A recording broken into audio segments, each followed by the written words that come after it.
अब कोशिश पूरी ये की जा रही है कि तशय्यो को मरजइयत से दूर किया जाए। मुझे नहीं पता अमेरिका में कौन सा वायरस है कि वहां जो मौलवी जाता है उसको लग जाता है फिरकावारियत का वायरस, कि वहां से बैठ के वीडियोस बनाते हैं पाकिस्तान में फिरकावारियत फैलाने के लिए। याद रखिए, आपके हालात हाजरा पे गुफ्तगू करने का उन्हीं उलमा को हक है जो यहां रहते हैं। हाँ? जो मौसमी परिंदों की तरह आते हैं चले जाते हैं, उन्हें क्या पता। या कोई मौलवी अमेरिका बैठा है, वहां से कोई क्लिप बनाए, कोई यूट्यूब पे बैठ जाए, शिया को शिया से लड़ाए। यानी पूरी कोशिश है कि जमा को किससे दूर किया जाए, मरजई से दूर किया जाए, या मराजे को गालियां दी जाएं, या वली फ़क़ी को गालियां दी जाएं, और अमल में पूछा जाए कि तशय्यो का दिफा किसने किया, तशय्यो की आबरू किसने बचाई। पूरे आलम इस्लाम में अगर शियत का नहीं बल्कि मुसलमानों का सर फख्र से बुलंद है, वो किसकी वजह से बुलंद है?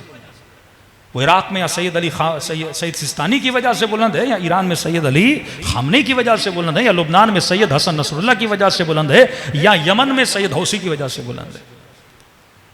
किसकी आइडियोलॉजी पे चलने वाले? इमाम हुसैन की आइडियोलॉजी पे चलने वाले।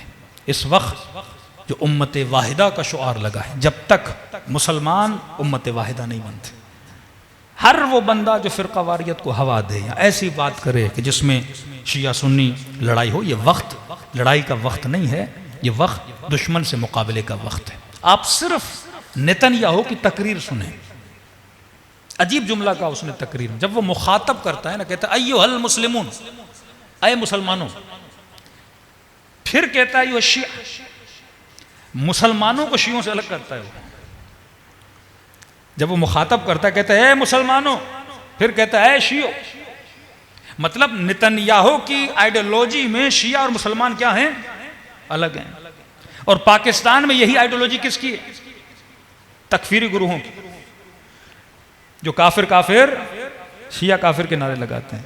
एक रैली इन्होंने इसराइल के खिलाफ नहीं निकाली, एक गोली आज तक इन्होंने इसराइल के खिलाफ नहीं फेंकी, न इन्होंने फेंकी है न इनके आबा वजदाद ने फेंकी है।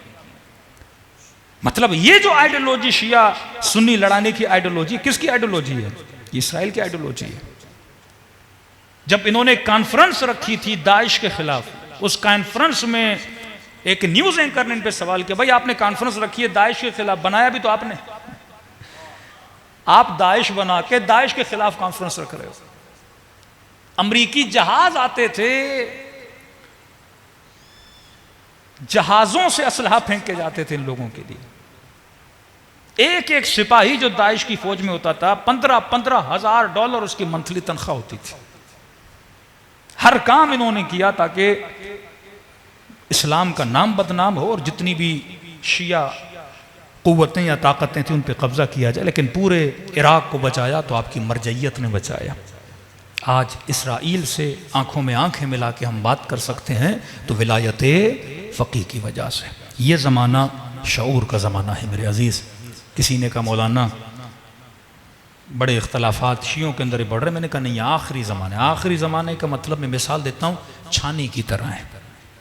ये छानी हो रही है ताकि आप देख सकें कौन हक़ के साथ खड़ा है, कौन बातिल के साथ खड़ा है। तवल्ला तबर्रा का मतलब यह है, तवल्ला मतलब अच्छाई से नस्लों को मोहब्बत कराओ, तबर्रा का मतलब है बुराइयों से नस्लों को नफरत कराओ। शऊर अल्लाह ने हर किसी को दिया, फैसला कर सकते हैं अच्छाई क्या है और बुराई क्या है। सलवात पढ़े मोहम्मद वाले मोहम्मद।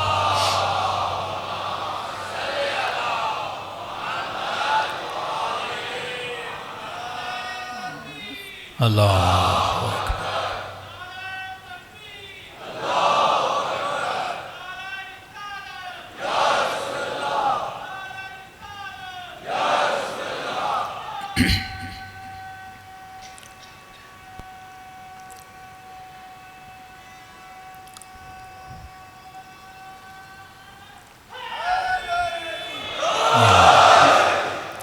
नस्लें जितनी बेदार होंगी उतना समझ पाएंगी हक़ क्या है बातिल क्या है। वो हमेशा चाहते हैं कि आप ज़िक्री मुसलमान बने, फ़िक्री मुसलमान न बने। हम सिर्फ शुआर वाले नारों वाले मुसलमान बने, लेकिन उसको जामे अमल न पहनाएं। करबला को सिर्फ 62 हिजरी तक महदूद कर दें, उस करबला को आज के आईने में न उतारें। वल्ला दीन अगर हिस्ट्री का हिस्सा रह गया तो ये बुत परस्ती है।